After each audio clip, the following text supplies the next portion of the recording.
Mes parents ont annulé mon 18e anniversaire à cause d'un caprice de ma sœur, alors j'ai déménagé discrètement.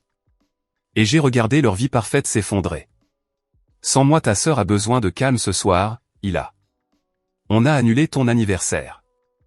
Ma mère a dit ça avec une telle désinvolture, comme si elle annulait un simple rendez-vous chez le dentiste, et non mon 18e anniversaire, pas cette soirée unique que j'attendais depuis des années.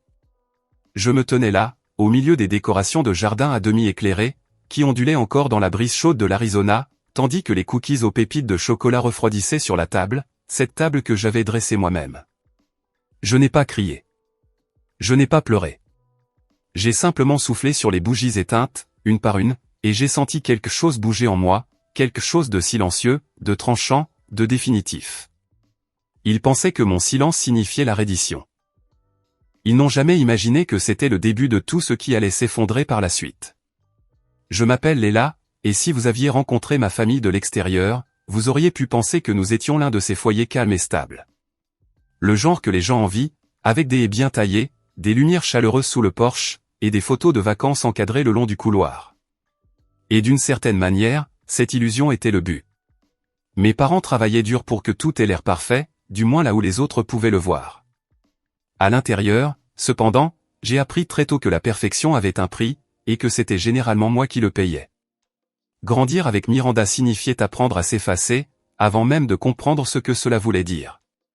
Elle avait 5 ans de plus, elle était plus bruyantée, selon ma mère, plus sensible. Sensible était toujours le mot employé. Sensible quand elle n'aimait pas la couleur de sa chambre. Sensible quand elle refusait de manger ce que tout le monde mangeait. Sensible quand elle claquait les portes assez fort pour faire trembler les murs. Chaque fois qu'elle perdait le contrôle, toute la maison se remodelait autour de ses humeurs. Et moi, calme, adaptable, plus forte qu'elle, comme aimait le dire maman, j'étais censé comprendre. Laisse-la faire, Hila. Tu es doué pour partager. Ces mots m'ont suivi tout au long de mon enfance comme une ombre. Je ne pense pas que mes parents aient jamais eu l'intention de m'apprendre l'invisibilité, mais les intentions n'effacent pas l'impact. Miranda avait les vêtements neufs. J'héritais de ses vêtements usagés, encore, parfaitement bons. Elle choisissait les émissions de télé. Je regardais ce qu'il restait. Elle avait la plus grande chambre. J'avais celle dont maman disait qu'elle avait, une meilleure lumière matinale. Comme si la lumière du soleil compensait le fait de toujours se sentir au second plan. Pourtant, j'essayais de ne pas en vouloir à tout ça. Vraiment. Je me disais que chaque famille avait ses déséquilibres, et que tant que je resterais patiente, les choses finiraient peut-être par s'égaliser un jour. Et pendant longtemps, cette croyance m'a permis de tenir bon. Mais avoir 18 ans me semblait être une étape importante, un moment qui m'appartenait. Mes parents avaient même suggéré d'organiser une fête dans le jardin, quelque chose de petit mais de significatif. J'avais aidé à acheter les décorations, arranger les lumières, et cuisiner des cookies en utilisant une recette que ma grand-mère m'avait apprise autrefois. Pour la première fois, j'avais l'impression que le projecteur allait peut-être se déplacer, même brièvement. C'est peut-être pour cela que le vide m'a piqué si vivement, les assiettes intactes, le téléphone silencieux, le soleil sombrant derrière notre clôture, alors que j'attendais des gens qui ne viendraient jamais. Parce que la vérité m'avait frappé bien avant que maman ne prononce les mots à voix haute. Dans cette famille, même mon 18e anniversaire ne pouvait pas m'appartenir. Au moment où le ciel est devenu complètement noir, le jardin ressemblait à une scène de théâtre après que les acteurs ont abandonné la pièce. Les banderoles flottaient dans l'air chaud, les lumières bourdonnaient doucement au-dessus de ma tête, et chaque partie de moi essayait de donner un sens à ce silence. Je continuais de vérifier mon téléphone, d'actualiser mes messages, essayant de me convaincre qu'il devait y avoir un embouteillage, ou une confusion sur l'heure. N'importe quoi sauf ça. Mais rien n'est venu. À 21h, le calme est devenu trop bruyant pour être supporté, alors je suis finalement rentré à l'intérieur. Mes parents étaient recroquevillés sur le canapé, la télévision projetant une lueur pâle sur leur visage. Ils n'ont pas eu l'air surpris en me voyant, juste légèrement agacés, comme si j'avais interrompu quelque chose d'important. « Où sont les invités ?» ai-je demandé, ma voix plus frêle que je ne l'aurais voulu. Daniel n'a pas levé les yeux de la télécommande. On a annulé la fête, Hila. Tu sais à quel point Miranda est fragile en ce moment. Je les ai fixés, attendant une chute qui ne venait pas. Vous avez annulé mon 18e anniversaire parce que Miranda est contrariée de ne pas avoir pu partir en voyage ? Élise a soupiré de la manière dont elle le faisait toujours quand elle pensait que j'étais déraisonnable. Elle pleure depuis 2 jours. Tu sais à quel point cette semaine a été dure pour elle. Je ne savais pas si je devais rire ou crier. Elle a 23 ans. C'est moi qui en ai 18. Avant que l'un d'eux ne puisse répondre, des pas ont résonné dans l'escalier. Miranda est apparue, enveloppée dans un peignoir en satin, les cheveux parfaitement brossés malgré sa supposée crise de nerfs. Elle s'est appuyée contre la rampe comme si elle nous gratifiait de sa présence. « C'est quoi ces cris ?» a-t-elle demandé, la voix dégoulinante d'ennui. « Vous me stressez. » Quelque chose en moi a craqué, pas de manière bruyante ou explosive, mais nette. « Vous avez annulé mon anniversaire pour son caprice ?» ai-je dit en la pointant du doigt. Miranda a cligné des yeux lentement, puis a eu un sourire en coin. « Si je ne peux pas m'amuser aujourd'hui, toi non plus. C'est juste de l'empathie de base. » Empathie. Le mot a atterri comme une gifle. Pendant des années, on m'avait dit de faire preuve d'empathie envers ses humeurs, ses envies, ses crises. Mais on ne lui avait jamais demandé, pas une seule fois, de faire preuve d'empathie envers les miennes.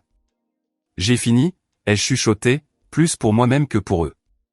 La pièce est tombée dans le silence pendant un instant, assez longtemps pour que tout le monde sente le changement. Puis, la sonnette a retenti. Nous nous sommes tous figés. Le visage d'Elisa a pâli, et Daniel a finalement coupé le son de la télévision. Miranda a levé les yeux au ciel, clairement agacée par cette nouvelle perturbation de son confort. Mais quand la porte s'est ouverte et que j'ai vu qui se tenait là, mon grand-père, Edward Stern, imperturbable, absorbant la scène d'un seul regard circulaire, j'ai su que la soirée allait changer de direction. Et pour la première fois, j'ai espéré qu'elle le ferait. Edward n'est même pas entré tout de suite. Il se tenait dans l'embrasure de la porte, grand et calme, scrutant chacun de nos visages comme s'il savait déjà qu'il venait d'entrer dans un désastre. Ses yeux se sont posés sur le peignoir de Miranda, l'écran de télévision muet de Daniel, et les décorations intactes encore visibles à travers la porte vitrée coulissante. « Qu'est-ce qui se passe ici ?» a-t-il demandé, la voix basse, mais assez tranchante pour fendre l'air. Personne n'a répondu, alors il m'a regardé. Je n'ai pas essayé de cacher la rougeur autour de mes yeux, ni la façon dont mes mains tremblaient légèrement. Pour une fois, je n'ai pas ressenti l'envie de protéger l'image de la famille. Ils ont annulé mon anniversaire, ai-je dit doucement. Parce que Miranda était contrariée. L'expression d'Edward s'est assombrie. Pas de drame, pas de cri, juste un resserrement de sa mâchoire qui signifiait plus que n'importe quel hurlement. Il est entré, puis a fermé la porte avec un clic contrôlé. « Est-ce que c'est vrai ?» a-t-il demandé à Daniel. Mon père a dégluti difficilement. C'était compliqué. Ce n'était pas compliqué, ai-je dit. Ils ont menti à tout le monde. Ils leur ont dit que j'étais malade pour que personne ne vienne. Élise a tressailli. Miranda a ricané. Edward s'est tourné vers eux à nouveau. Vous avez annulé son 18e anniversaire pour un caprice ? Miranda s'est hérissée. Je ne faisais pas un caprice. Mon voyage était gâché. J'étais submergé. Edward l'a fixé avec ce genre de silence qui fait rétrécir les gens. Tu as 23 ans, a-t-il dit platement. Et elle en a 18. Puis il a regardé mes parents. Et vous avez cédé à ça ? La pièce était si calme que je pouvais entendre le ventilateur de plafond tourner. Daniel a finalement craqué. Edward, tu ne comprends pas à quel point elle devient sensible. Nous essayons d'éviter un plus gros problème. Edward a laissé échapper un souffle. Lent, déçu. J'ai soutenu cette famille pendant des années, a-t-il dit, le ton égal mais inébranlable, et je pensais vous aider à élever 2 filles avec équité et dignité. Mais ce que je vois ce soir, ce n'est pas de la dignité. Élise avait l'air effrayée. Tu nous as soutenus. Edward, s'il te plaît. Il l'a coupé d'une main levée. Puis il s'est tourné vers moi à nouveau, sa voix s'adoucissant d'une manière qu'elle n'avait jamais eue pour personne d'autre dans cette maison. Veux-tu partir avec moi ? La question m'a touché plus profondément que je ne l'espérais, non pas parce que je ne connaissais pas la réponse, mais parce que personne ne m'avait jamais donné le choix auparavant. Oui, ai-je dit, sans crier, sans trembler, juste avec certitude. Je l'ai vu alors, ce moment où quelque chose s'est brisé derrière les yeux d'Elisa. Pas la peur de me perdre, mais la peur de ce que mon départ signifiait pour eux. Edward a hoché la tête une fois. Va faire tes valises, ma chérie. Et pour la première fois en 18 ans, je suis monté à l'étage sans me retourner. J'ai fait mes valises plus vite que je ne l'avais jamais fait de ma vie. Non pas parce que j'avais peur que quelqu'un m'arrête, mais parce que, pour la première fois, le poids dans ma poitrine semblait s'alléger. Chaque chemise pliée, chaque livre que je glissais dans mon sac, chaque clic discret d'une fermeture éclair ressemblait à la reconquête de quelque chose que je ne savais même pas avoir perdu. Ma chambre avait toujours semblé temporaire, comme un endroit que j'empruntais, pas un endroit où j'avais ma place. Mais maintenant, en sortant de là avec tout ce qui était à moi, je comprenais enfin pourquoi. Quand je suis redescendu avec ma valise, l'air était assez tendu pour être palpable. Élise se tenait près de l'îlot de cuisine, les bras croisés, le visage s'effritant entre incrédulité et insulte. Daniel rôdait derrière le canapé, l'air impuissant. Miranda était assise sur la dernière marche, les jambes croisées, regardant ses ongles comme si toute la soirée l'avait dérangé. Édouard se tenait près de la porte d'entrée, m'attendant comme s'il l'avait fait toute ma vie. « Prête ?» a-t-il demandé. J'ai hoché la tête.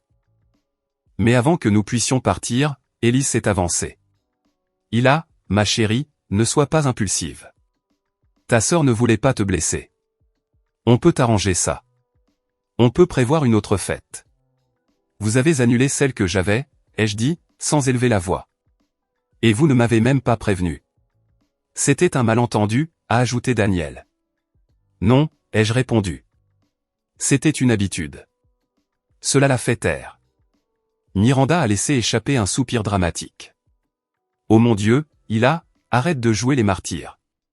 C'était juste un anniversaire. Les gens annulent des choses tout le temps. Je me suis tourné vers elle lentement. Tu as raison. Les gens annulent des choses, mais il n'y a que dans cette maison qu'une fille doit disparaître pour que l'autre se sente bien. Elle a levé les yeux au ciel. Tu es tellement dramatique. Édouard s'est approché. Ça suffit. Tout le monde s'est arrêté. Il n'était pas bruyant. Il n'était pas en colère. Mais l'autorité dans sa voix a réorganisé la pièce. Je vais le dire une seule fois, a dit Édouard à mes parents. Vous avez traité Ila comme une réflexion après coup pendant des années, et ce soir l'a prouvé. Je ne participerai plus à ça. Le visage de Daniel est devenu pâle. Les lèvres d'Elisa se sont entr'ouvertes, prêtes à supplier. Édouard, non. Ce n'est pas une négociation, a-t-il dit simplement. Il a fait signe vers la porte, et je l'ai suivi dehors. L'air de la nuit semblait plus frais qu'avant, plus doux contre ma peau, comme si le monde lui-même ouvrait une nouvelle porte. Mais ce n'était pas fini. Loin de là, car dès le lendemain matin, mon téléphone s'est mis à vibrer sans arrêt. D'abord, c'était Élise, reviens à la maison s'il te plaît pour qu'on puisse parler.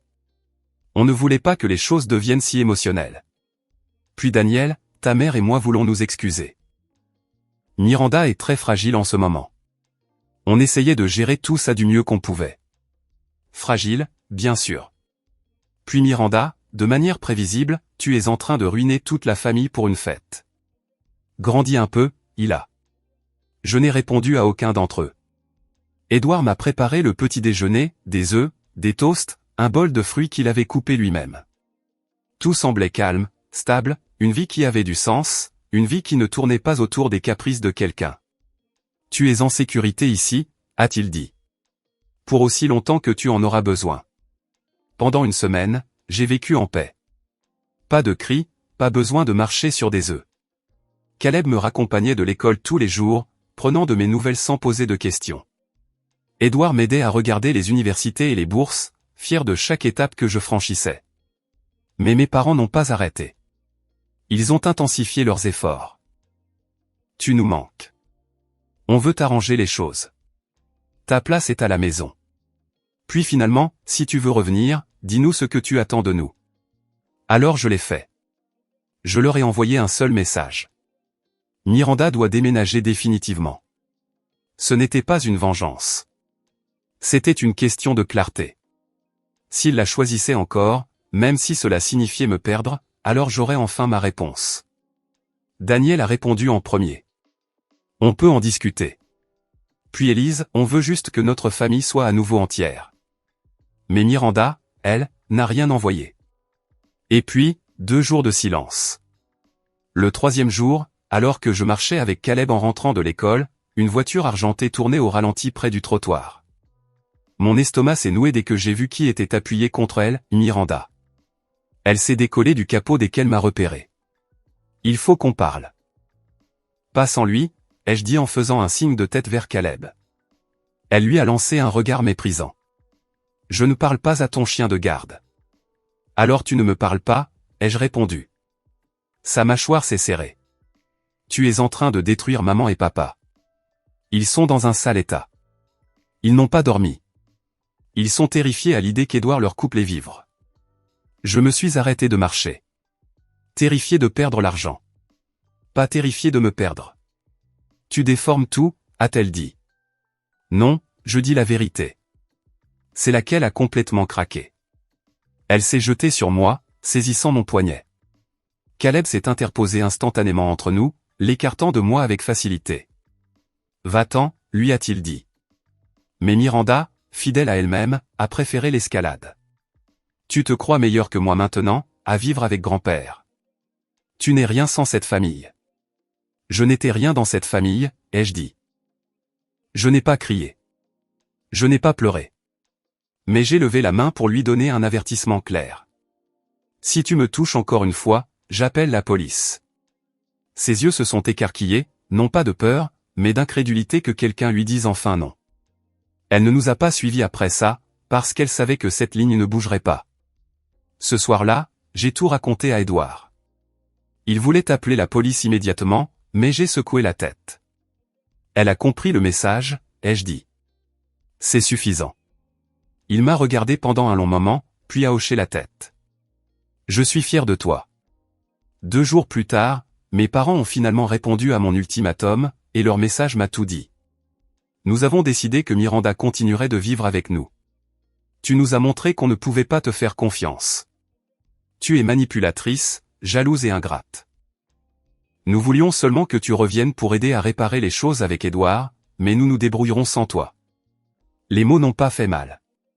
Ils confirmaient ce que je savais depuis des années. Alors, je les ai bloqués. Et pour la première fois de ma vie, le silence ressemblait à la liberté. Miranda a essayé de poster quelque chose en ligne sur les « frères et sœurs toxiques », mais cela s'est retourné contre elle instantanément. Tout le monde connaissait la vérité à ce moment-là. Chaque cousin, chaque tante, chaque personne qui remplissait habituellement notre maison de bavardage pendant les fêtes, tous se sont éloignés de mes parents. L'image de la famille parfaite n'a pas survécu 2 semaines sans moi pour en soutenir mon coin. La chute a été lente, puis soudaine. Le cabinet comptable de Daniel a perdu des clients. Élise s'est éloignée de ses amis. Miranda a fini par déménager, non par choix, mais parce que la maison rétrécissait sous toute cette tension. Et j'ai regardé tout cela de loin, calmement, sans interférence, sans satisfaction ou peut-être avec une sorte de satisfaction qui n'avait pas besoin de projecteur, parce que je n'avais pas détruit leur vie. Je suis simplement sorti de l'espace dans lequel ils me gardaient piégé, et le vide a révélé ce qui se fissurait depuis longtemps avant même que je ne parte. La vie chez Edouard s'est installée dans un rythme si doux qu'il semblait presque irréel. Les matins étaient faits de soleil silencieux se glissant à travers les fenêtres de la cuisine, de l'odeur du café frais, du léger froissement du journal d'Edouard contre la table, pas de porte qui claque, pas de dispute chuchotée derrière les murs, pas besoin de marcher sur des œufs en redoutant l'humeur de quelqu'un d'autre. Pour la première fois, mes journées m'appartenaient. Je me suis concentré sur l'école, sur les candidatures, sur l'avenir que je n'avais jamais été autorisé à imaginer. Quand ma lettre d'acceptation est arrivée d'une université du nord de l'Arizona, Edouard m'a serré dans ses bras comme si je lui avais donné une seconde vie. « Tu as mérité ça », a-t-il dit. Chaque parcelle de ça. Caleb m'a conduite pour visiter le campus un week-end, et le trajet a semblé étrangement symbolique. La route ouverte, les pins, pas de détour vers la vieille douleur. Nous ne précipitions rien, mais être près de lui rendait tout plus léger, plus stable, quelqu'un qui n'attendait pas de moi que je rétrécisse pour que les autres puissent respirer. Pendant ce temps, des nouvelles de mes parents me parvenaient par petits fragments, par des parents qui parlaient encore à Edouard, par des amis qui avaient vu Miranda déménager des cartons dans un minuscule appartement à l'autre bout de la ville. L'image parfaite qu'ils avaient passé des années à entretenir s'était finalement fissurée au-delà de toute réparation. Il n'était pas ruiné, pas de manière dramatique, mais il s'effilochait, doucement, naturellement, exactement comme je l'avais fait en partant. Je n'ai pas célébré ça. Je n'ai rien posté à ce sujet. Je n'ai pas envoyé un seul, je vous l'avais bien dit. Ce n'était pas le but. En regardant de loin, j'ai réalisé quelque chose de simple et de surprenant, je ne voulais plus de vengeance. Je voulais juste la paix. Et je l'avais. Un soir, assise sur la terrasse arrière d'Edouard, j'ai regardé la silhouette des montagnes briller sous le soleil couchant, et j'ai senti quelque chose se détendre en moi. Un dernier fil qui se cassait pour me libérer. Partir ne m'avait pas brisé. Cela m'avait reconstruite. S'il y a une chose que j'ai apprise, c'est ceci, parfois, la décision la plus bruyante que vous prendrez jamais est de vous éloigner. Mes parents pensaient que mon silence signifiait la reddition. Mais c'est devenu la seule limite qu'ils ne pouvaient ni déformer ni ignorer. Et une fois que je suis sorti de leur ombre, ma vie a enfin commencé à ressembler à la mienne, stable, simple, réelle. Si une partie de mon histoire vous semble familière, sachez ceci, vous n'êtes pas dramatique. Vous n'êtes pas ingrat. Et vous n'êtes pas seul. Partagez votre histoire dans les commentaires.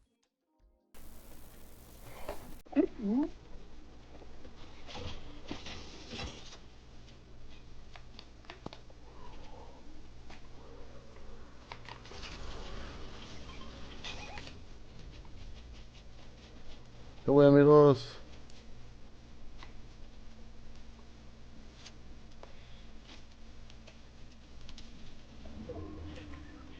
Ay, no, con razón es difícil pegarle. Tengo una ya.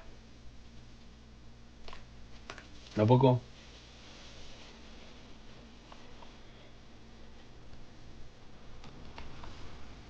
¡Puta madre!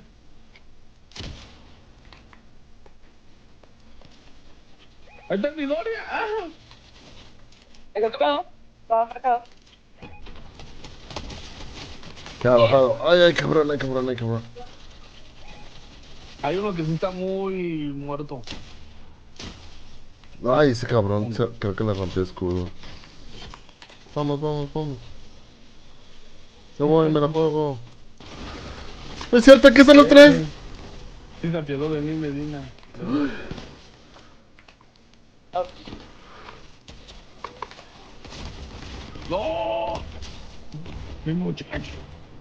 vamos a dar todo por todo, César. No, está cabrón ya, Medina. Ahora Creo que nada más queda uno. Oiga, te vale. Ay, ay, Te ay, digo, ay, maté por la ay, mirada, ay, ¿viste? ay, ay, ay, me voy. ay. ¿Pero te mataron o qué? Sí, lo mataron, lo mataron. Sí, ya vi. ¡Rápido! ¡No! Jimmy. Me voy a chingar su madre.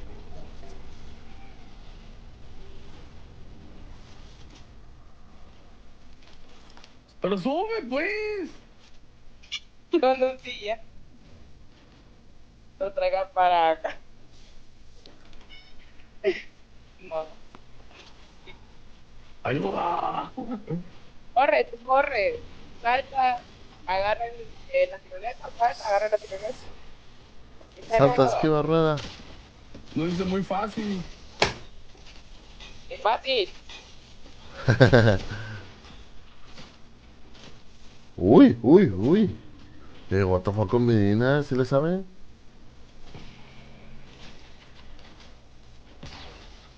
Ay, ay, salí bien lejos. Pero ¿para dónde me jalo? Ay, ya la vi.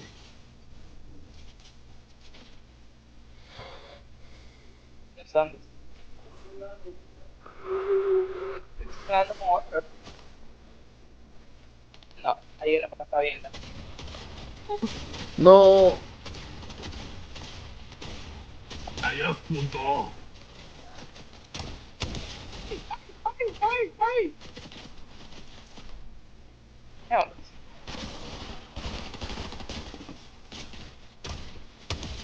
es un boxito.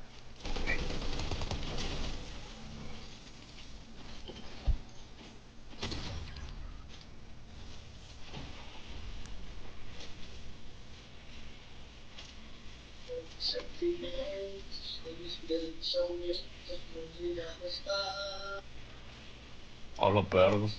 ¿Es Jules? Sí. ¿Yo qué? ¿Yo qué? Nada. Ay, Dios. Ya no va a pegar. Sí, ya. escucho nada.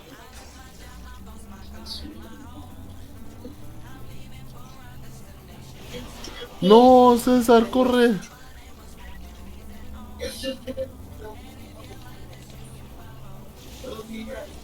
No, Medina, corre. ¿Y para qué lo traes por acá, chistoso? No, se alcanza, se alcanza, se alcanza, se alcanza. No pensé que estaba reviviendo. ¿Cómo puede ser? Uf, apenitas. Oh, fuck. Corre, Yo yo. no quiero agua, yo quiero bebida. ¿Qué? ¿Y qué no es lo mismo? ¡Corre, corre! Pinches. Me mató en ir. Acá están atrás de mí. Ay, ay, ay.